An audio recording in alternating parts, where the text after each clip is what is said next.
pangikik setan nan ado di tubuh awak dan laki di kepala awak. Anna Rasulullah sallallahu alaihi wasallam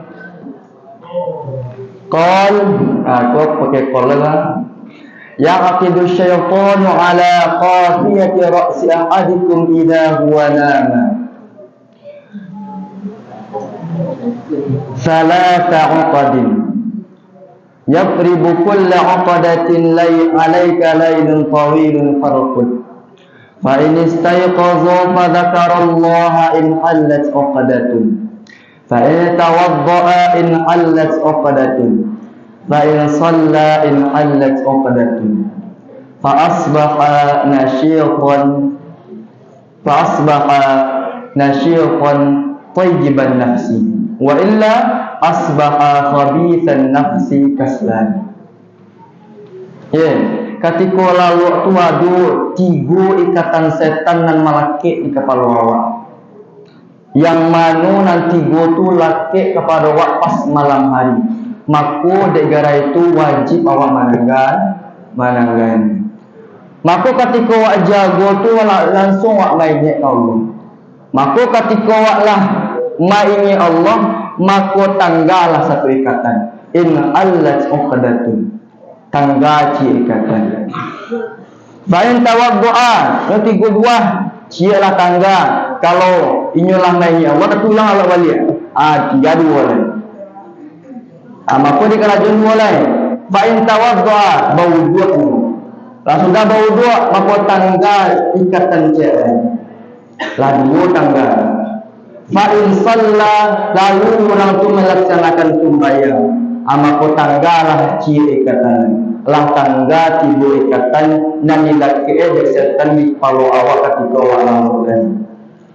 Fa'asbaqa ba'auradulan fa'asbaqa nasyiqan tayyiban nafsi. Maka hiduplah orang itu di pagi harinya dalam keadaan bersemangat, dalam keadaan bahagia, dalam keadaan senang, dan dalam keadaan jiwa yang suci. Tapi barang siapa yang tidak melakukan yang 3 tu, tidak mainnya Allah, tidak sembahyang, tidak bawuduk, fa asbaha khabithan nafsi kaslan. Inyo jadi jiwa itu jadi sama perangai.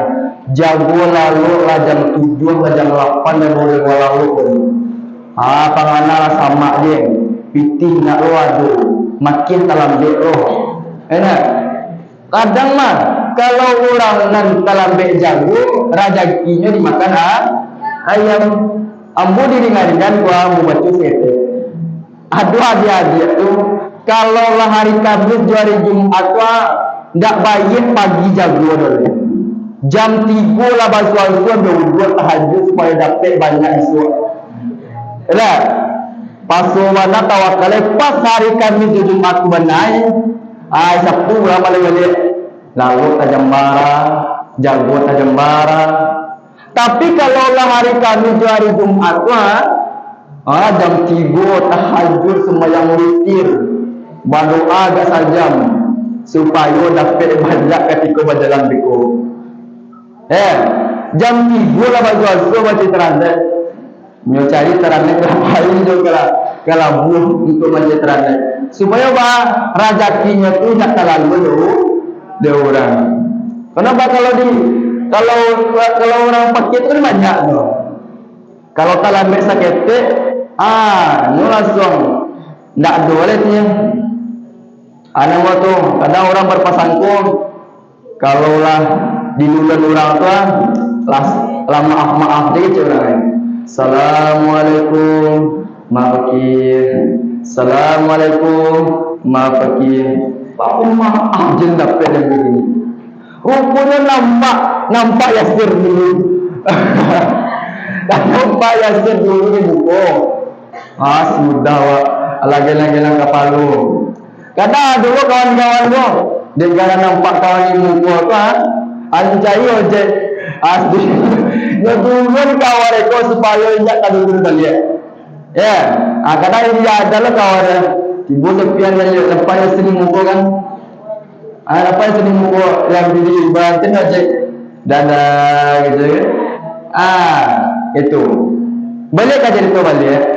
Maku lakukanlah nanti go supaya tanggalah ikatan setan tu di kapaloa. Lewat lakuan tu. Lewat lakuan tu. Nan lai dulu, nan lai dulu. Yo. Yang itu yang mata itu. Engkau di mana? Salat berangkaikan salam kita mohonkan kepada Allah Subhanahu wa taala, semoga disampaikan kepada junjungan kita yakni Sayyidina Mustafa Muhammad sallallahu alaihi wasallam, yang mana beliau telah membawa umatnya dari zaman kebodohan ke zaman yang berilmu pengetahuan. Seandainya tidak diutus Nabi di muka bumi ko, maka hiduplah seluruh manusia seperti binatang buas. Alkona adu Nabi diutus ke muka bumi, hiduplah awak ko bagaikan binatang buas. Sedangkan lainnya diutus Nabi masih ada dulu yang baparannya muda-muda binatang. Betul tak? Ya, anda tu.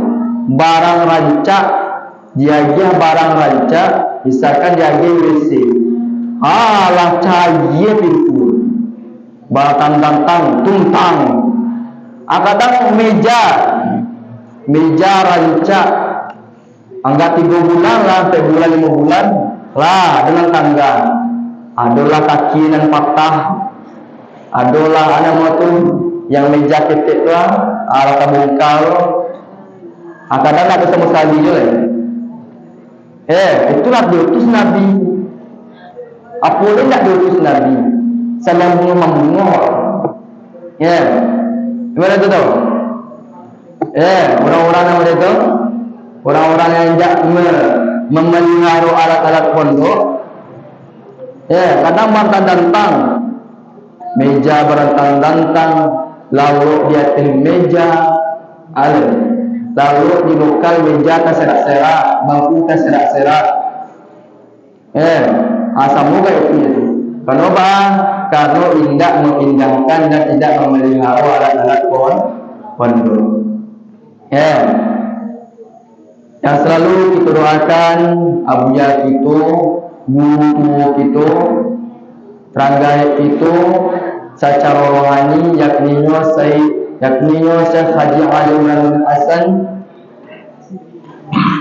Maka awak selalulah diri awak tu mengirimkan Al-Fatihah ketika sudah sembahyang untuk beliau. Kenapa? Itu merupakan wasilah seorang murid kepada guru. Walahul al-Fatihah.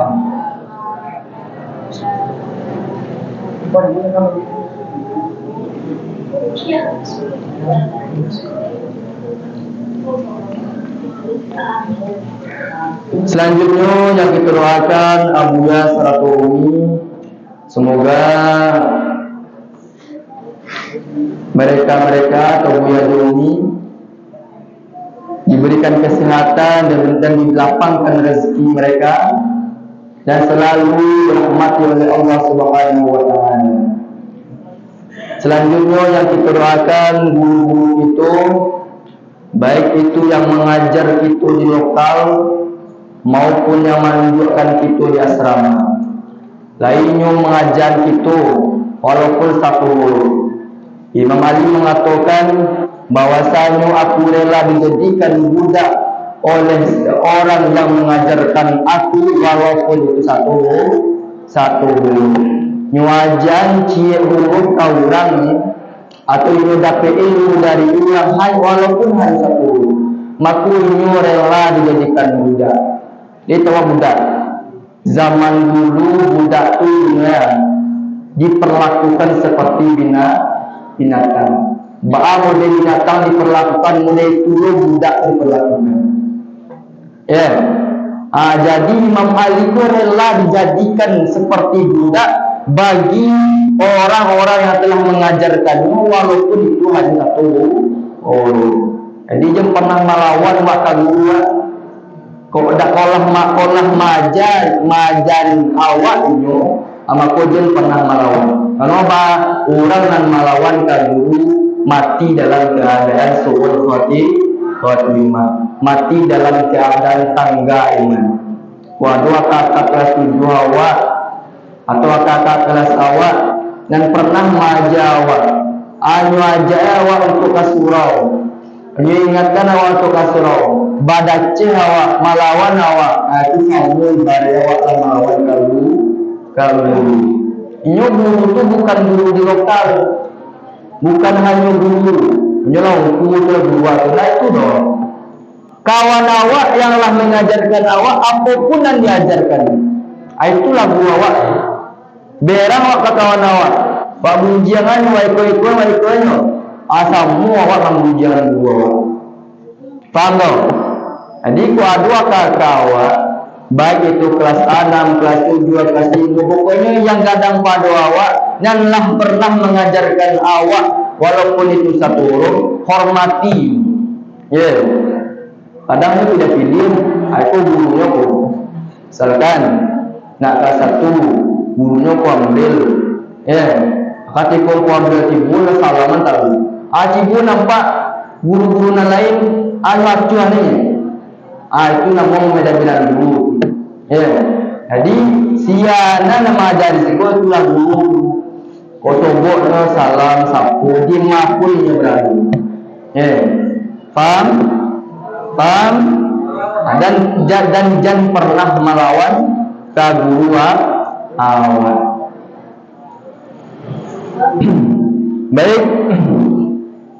Selanjutnya masuk ke pernyataan atau ke yang mau sampaikan hari ini. Dalam waktu kali ini sebelum membuka menyampaikan ceramah, ada saketik cerita ambu malam tadi pai makan kawan-kawan, pai minum-minum teh tahu, dicari cetan, alah do gambar ambu, ungku Fajri tuan kukunya akan mengisi waktu ceramah besok pagi, haja, awak nak tanpur pun akan sampai, lah dicet mak kata, mak, awak nak terapan le ceramah aku do mak, nak tantu aku nak ada sampai do. Ceramah. Kalau tak pandai, kalau tak bisa besok awak ceramah, cari ganti yang majunya ceramah pagi besok. Cara kemana cari ganti? Lah malam mencari ganti. Malah kamu sedangkan awak namu apa lagi awak suruh? Nah kamu jadi baka nan tanggung jawab nan diagih mak kata adi jalan kedua, walaupun tak berserak-serak sekalipun. Enak, jadi mulai turunnya apapun sesuatu yang terdesak, keluarkan jurusmu seluruhnya. Enak, baka lihat dosa ketek banyak agak seketek alhamdulillah lu ada bakwan. Kalau nak ada bakwan mana kaya di ceramah. Enak, jadi kalau ada bakwan cahaya je. Itu pendukung ceramah ada. Macam dia alamak kata lama lapiti ibu. Disuruh sih ada yang kalau macam dia di belakang lihat rumah alhamdulillah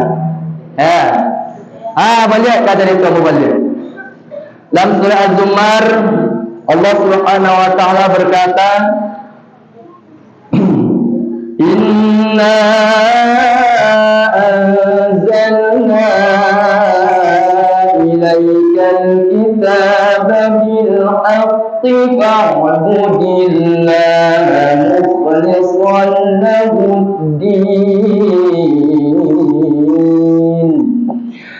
ala lillahi-d-dinul khalis walladzina اتخذوا من دونه أولياء ما نعبدهم إلا يقربونا إلى الله زلفى إن الله يحكم بينهم فيما هم يختلفون إن الله لا يهدي من هو كاذب كفار.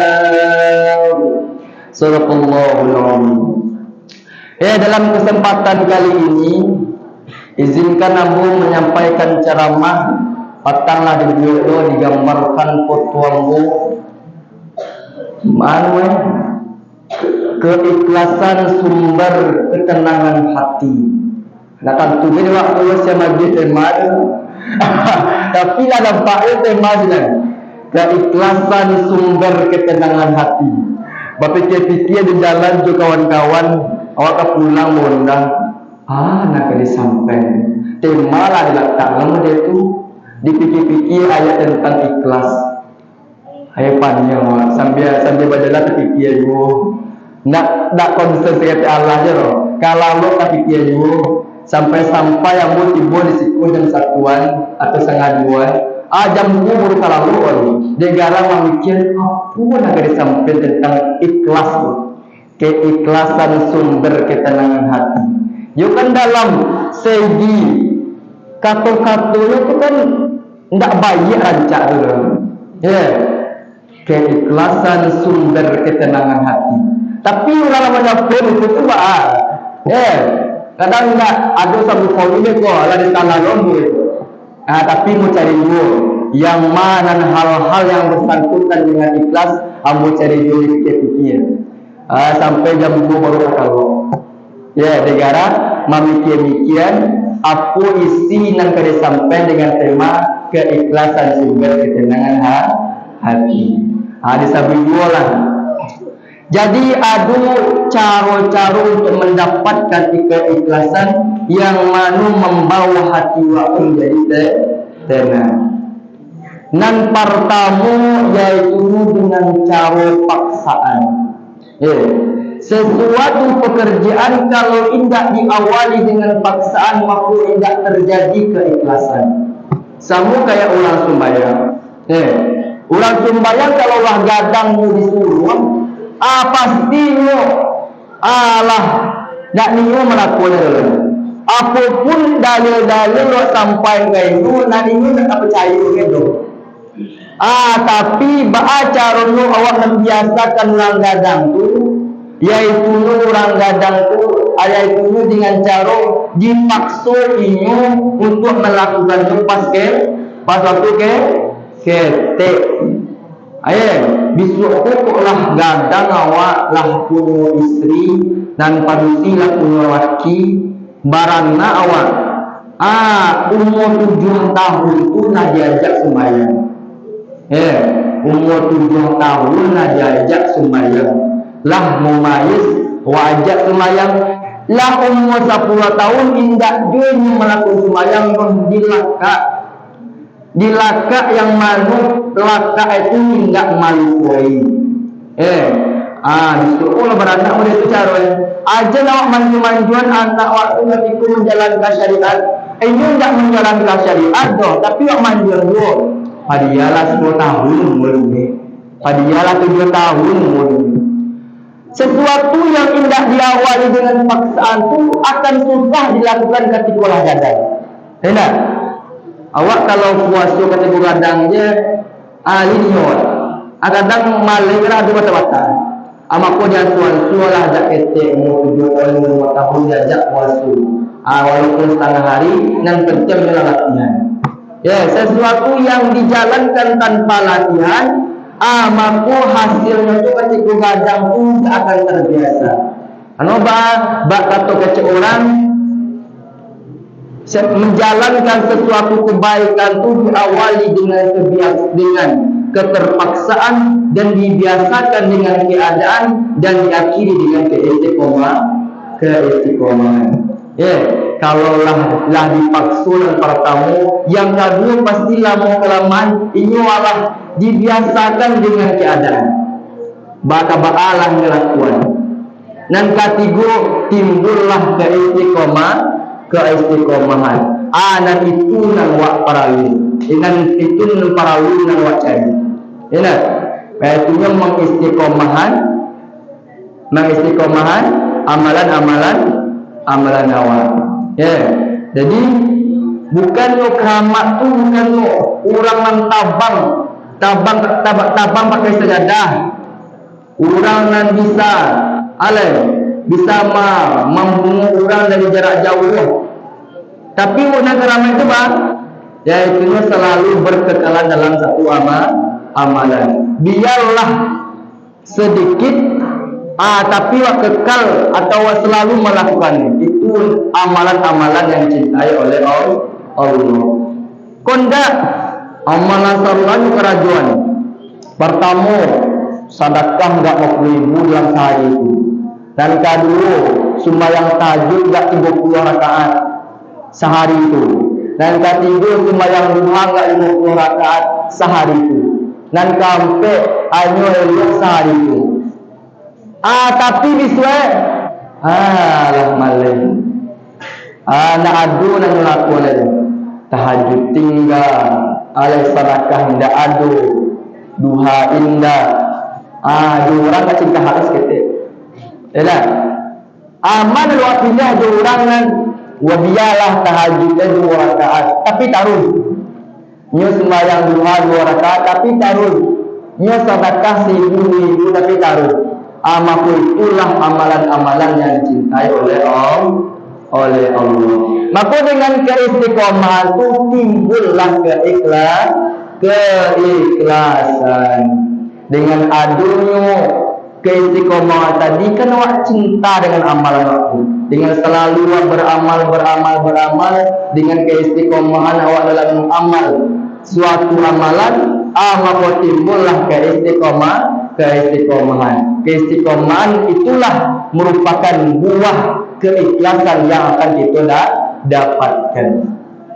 Karena yang kedua, tidak mengharapkan sesuatu dari orang yang kita cintai. Ya, kalau awak masih mengharapkan balasan dari orang yang kita cintai, pasti awak akan ikhlas melakukan apapun pekerjaan. Awak misalkan berkuat Yazid jatuh cinta ke santriwati. Jatuh cinta ke santriwati. Tapi gara Yazid mengharapkan balasan cintanya dari santriwati itu, maka ketika cintanya itu ditolak, pasti hatinya itu mau kupek. Apalagi lah diagi lo barang-barang yang istimewa. Diagi kado, diagi barang-barang lah. Pasti ketika cinta itu ditolak, pasti terkena soleh. Aja dan aja barang tak balik cinta kawan. Pasti timbul mau kupek. Itulah ikhlas dulu. Tapi cinta dan sabana cinta itu al-ubbu haqiqiyan man la yarju syai'an min mahbubihi. Cinta yang hakiki itu adalah seseorang yang tidak mengharapkan apapun dari orang yang dicintai. Jadi aku rela bahagia walaupun tidak bersamamu. Dialah tidak bersamamu tapi aku bahagia. Paham no? Jadi kalau awak tidak mengharapkan balasan cinta dari seseorang yang kita cintai, maka apapun awak lakukan untuk itu tidak akan takana de waktu, tidak akan ngupek waktu. Kenapa? Tujuan awak untuk mencintai atau maginya itu dengan adanya atau dengan tujuan untuk supaya awak cinta itu senang dengan apa yang awak lakukan. Lain ada dua hal-hal yang menyenangkan hati seorang yang kita cinta itu, maka di sinilah letaknya keikhlasan. Kalau aku hari Jumat ini ya, terangnya ada lagi. Ini camin lo, kadang ada tuh, dengan ada lo ketika Jumat itu, saya siraman rohani namanya. Tapi nak ceramah tu dia bergadang sih, pakai pakaian kumpul kayak ambulan dan ada undang itu. Hari Jumat itu pagi itu dia ceramah. Kadang ladang tujuh itu lah panik sarwa fakir. Karena tidak jam tahlil, ala jam marah itu. Karena ketika dia ceramah lah, baru kepada salam mengatakan Assalamualaikum warahmatullahi wabarakatuh. Lah tidak jam marah itu ala biteran lah tadi buat orang kuat. Ya serius? Itu ada jujur serius. Ini mau jujur serius. Serius cek. Nah, di mana tu? Kembali ke pembahasan balik. Jadi seandainya awak tidak mengharapkan balasan cinta seseorang, maka disinilah timbul keikhlasan.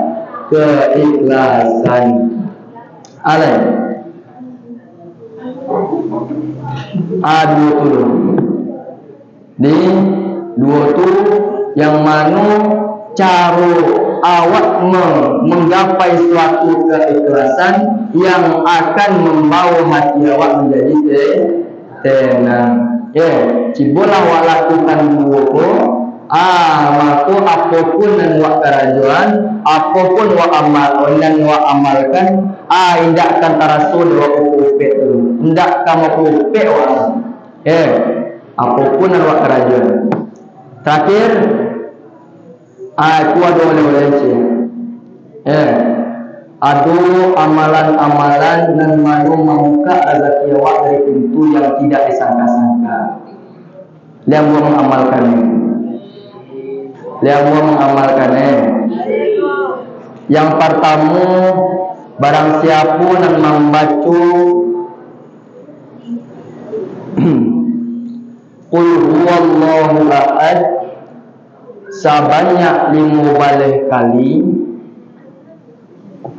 Sebanyak 15 kali.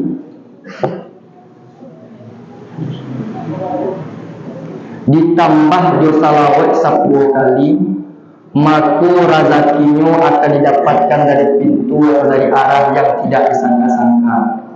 Amalkan supaya kayu jiwa sangka tidak memikir uang konsumsi wae. Kadang ketika uang konsumsi adalah hana motor laki bomas agak curi uang konsumsi. Kalaulah tidak bayar konsumsi tidak bisa ujian. Kalau awaklah mengamalkan yang tadi, maka bisa dari arah majid tibunya ketiga. Dalam konteksnya, yaitu ada rezeki orang tua. Mau diambil kan? Ada manga-manga aja dong.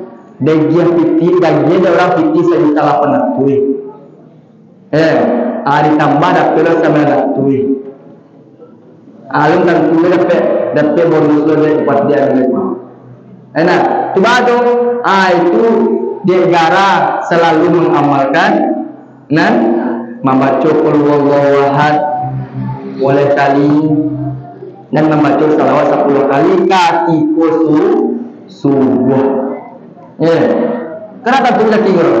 Buat orang mangar. Cuma apa-apa ya kan? Ada jalan dulu orang cerita 800. Banyak doa tu. Kalau di Bali Cimbu, di santren agak kadang seketek di ruangan aula. Agak bisa barang hal waris kan? Bang? Jadi apapun dan wa amalkan tu akan awak dapatkan buahnya. Itu waktunya dan sang-sangkul itu. Ya tiba-tiba kurang saja. Dia ada rezeki. Bako buya-buya waktu rezekinya lapang saja. Rezeki buya-buya waktu paling dua saja. Mengaji-ngaji dia. Orang botu. Orang berumah rancak, beliau berumah rancak. Orang babini rancak, dan juga ada babini rancak. Orang punya anak banyak kan dia. Kadang ada dia tu nggak 10 anak. Ada sangko wak, nggak berpikir yang nggak ngeres malah sedikit. Tapi itu adalah rezeki yang diberikan Allah Subhanahu wa taala kepada Buya Wati. Nah, jadi amalkan selah cik. Pokoknya ngaji je lah. Jangan pikir lain-lain. Selagi awak mengamalkan kaji awak, wak pagunungan kaji awak, wak pakai kaji awak, maka rezeki itu kan timbul kurang saya. Kalau nampak contoh dewa. Enak. Buya awak majaja saya no dari dosen. Alai. Mengpondok adu rezeki. Walaupun konsumsi awak adunan talang sampai 7 bulan tapi makara tahu ya. Tadi makara kan walaupun itu dengan cibadah. Karena itulah yang itu manisnya dalam belajar di pondok pesantren. Ambo kalau mau diikut dengar sejak lawan. Jadi tidak kabedanan mana kayu dan mana bonsai. Karena sama-sama makan cibadah. Agak kayu naik punya motor, Fortuner, punya pesawat jet. Kalau mengaji yang dibutuhkan yakin, nah makanya cibadah. Ambo tu kata cibadah kan? Ya, cibadah, makan gulai kacang, keras dulu doa, gelas dulu. Jadi orang yang bangsa, orang yang nak dokter, tidak akan iri ke orang yang kayu. Kenapa? Makannya sama-sama boleh cibadah. Bersyukur waktu. Dan kayu tidak sombong ke orang bangsa dan orang bangsa tidak iri ke orang kayu. Maka tidak ada pandang-pandang dulu di situ.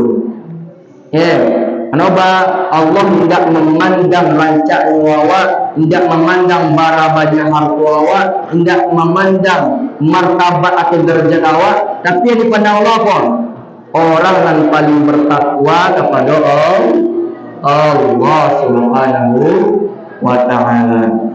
Baik, ambo rencana ceramah kalau ini dengan mak ceramah 5 menit ya mak.